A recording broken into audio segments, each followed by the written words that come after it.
Okay, welcome everyone. I am going to record you a short little video to show you how to use 3M and simulate how we would use the textbook to look up, 3M, not CM, how we would use the textbook to look up the ICD-10 CM and PCS codes.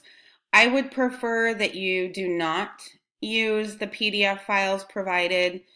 I feel like 3M, it's, as of right now, you don't have the book, so using 3M is going to be the closest simulation to how you would crosswalk and look up main terms, subterms in your index.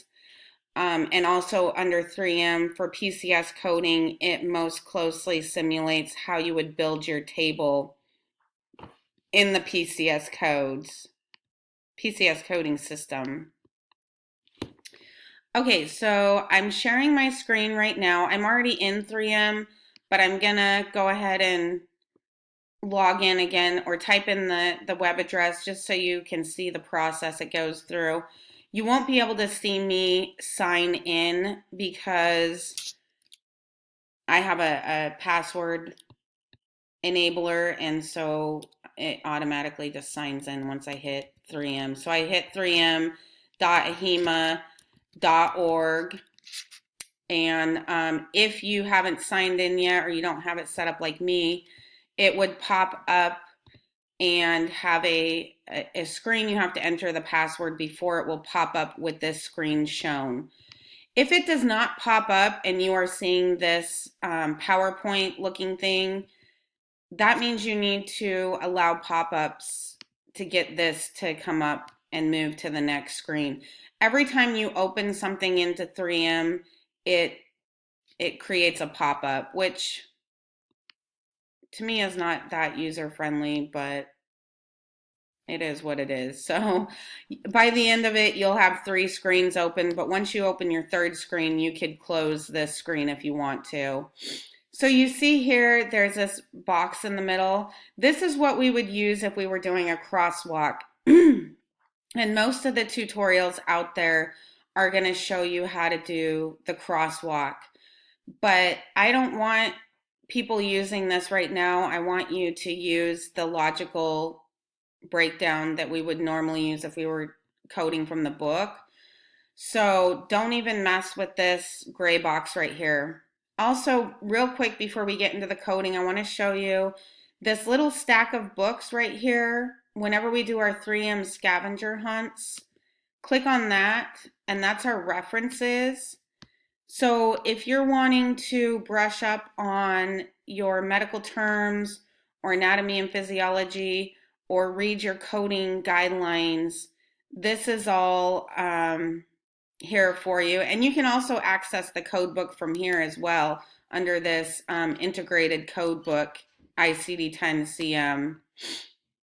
So there's a lot of resources here. I tell my students, if these are any resources that are interesting to you, definitely tap into them because most hospitals can't even afford to pay for all these resources. And as students, you get access to all of this. Okay, so to actually get to the code book, we're going to click this 3rd book in the upper right corner that has the 10 on it. There's a DX, but I want you to click the 10 because that will take you to the ICD-10 CM and PCS. And once you get to this screen, this is everything you need right here to code both CM and PCS codes. So as you see along the top of your screen, there are several different tabs. Diagnoses is where you're normally going to be for coding CM codes. However, if it was a situation where the patient was poisoned with a drug or chemical, you would come over here to the drugs. External cause codes we'll learn later. This is like a motor vehicle accident and you're coding, what happened to the patient, that external cause to injury. Neoplasms, we are doing pretty quickly, so you need to know if we're doing neoplasms, you need to switch to this tab. And then right here in the search bar, all you really need to type in here is where the tumor is located. So if it's breast, type breast, and then it gets more specific under there. And then along the top, you have to scroll up. There's different columns. The first column is for primary malignancy. Then you have secondary malignancy, cancer in situ. That means if the tumor is encapsulated, that needs to be specified for the doctor, from the doctor to code it. Benign is your fourth column. Uncertain behavior, again, needs to be specified as uncertain. You can't just say you think it's uncertain. And then unspecified behavior. So if the doctor doesn't say at all, you know, what he thinks it is, or you don't have a pathology on it, you would do with that unspecified. Most of the time you're going to be coding either malignant primary, malignant secondary, or benign. So that's your neoplasm table, and you always just type in, you know, if it's colon, type colon. Also, sometimes when you come upon a certain part of the body, it will possibly lead you to a different area. So like for colon, it tells you to go to intestine large, and you can just click on that. That's the nice thing about 3M versus the book. The book you would have to flip to intestine, versus in 3M you can just click on it and it takes you to where you need to go. Okay, and then for PCS codes, you use this procedure tab. Again, you use the index term search to look up your main term, and then your tables, like you would be doing in the book, are on the right. And you could build your table, you know, if you knew where, you knew it was medical surgical, you knew the body system where it was, so like heart and great vessels, bypass, you knew your root operation, you could build your table that way. But normally I start right here. And so like if it was a biopsy, again, if it leads you somewhere, you can click on that and it'll take you to where you need to go. And then once you get your body part, you can click again and it will start building your table for you. It's not going to build the entire table. So as you get further into it, then you're going to have to choose, okay, what is my approach? Open. We'll just say it's open. And then no qualifier if there's if it's not a biopsy for determining if it's cancer. Normally if it's a biopsy it's going to be X, but if it's just excision where they're cutting out something else, then you would do no qualifier. So very nice that in 3M you can click through and get to your table. Another thing you can do with this table is highlight. Well, you can clear the whole thing, but I don't want to do that right now. And you can also backspace these digits. Oops, I missed one. Oh, it won't take the Z off. I don't know why. You can backspace these digits to get you, if you mess up or you want to see the table, the whole decision tree again. You could also, no, you can't do that. I was going to say you could just put in the root operation, but the root, I guess if you were just going to put in the root operation, you'd want to do it over here on the left. So you would do, let's say the root operation is extirpation. It helps if you spell it right. You have to be really careful on that. So extirpation, you can go straight to that root operation and get your digits that way. And again, it fills in almost the whole table for you. You just have to choose your approach and then you have your code. Okay? So let's go back to diagnosis real quick because I didn't touch on how to look up the codes over here.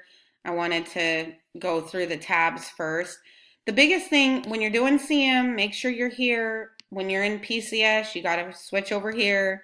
If you're in diagnoses and you type in biopsy, you're going to be like, it's not working because you're looking it up in the wrong book.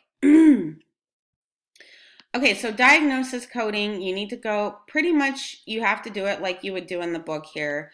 You have to break it down by main term, subterm, and start by typing in your main term. So for example, ankle fracture, fracture is your main term, that's your condition, and ankle tells you where the condition occurs. So you would start by typing in fracture, and then you need to click on where it says, if it's traumatic, which is most fractures are traumatic, they're caused by an injury, click fracture traumatic by sight, and then scroll down until you find ankle.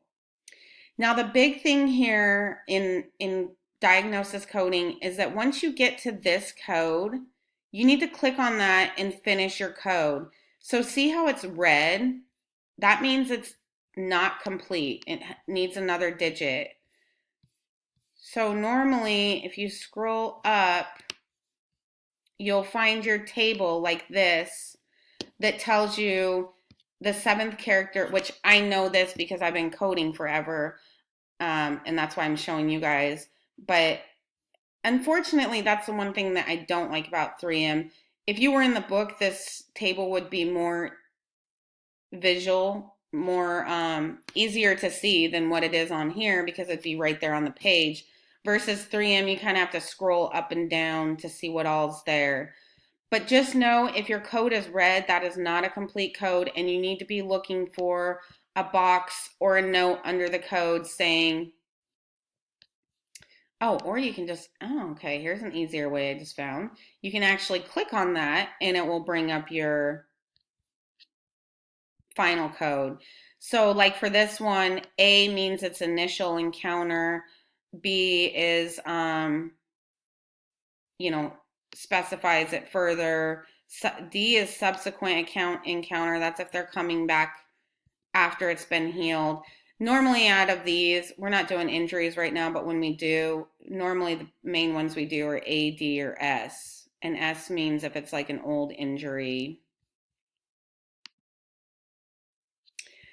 I'm going to do one more really quick and show you, again, how to click on and get the seventh digit. So, we'll do abdominal pain. So you would start with pain. Abdominal is R10.9 is your basic code, but you see when you get to abdominal, well, and even in the index, you see you have upper, lower. So normally with abdominal pain, it's left lower quadrant, left right, or lower right quadrant, upper right quadrant. Okay, so it's in fours. So let's say it's upper right quadrant. We would go down to upper and then drop down again to right quadrant, and that gives us R10.11. This code is blue, which means you're good to go. It has all its digits, but still click on it and make sure, there's no notes, or look under it and, like this one, epigastric pain, says if it's dyspepsia, you need to code that with the K30 and not this code. And then you can just click on that code and jump over there. Okay, so that is a pretty in-depth overview of how I want you to use 3M to look up the codes. If you have any questions, please email me, text me. We'll set up a phone time to meet and we can make sure that you all understand coding and feel comfortable with it by the end of the term. Have a good day and have a great week.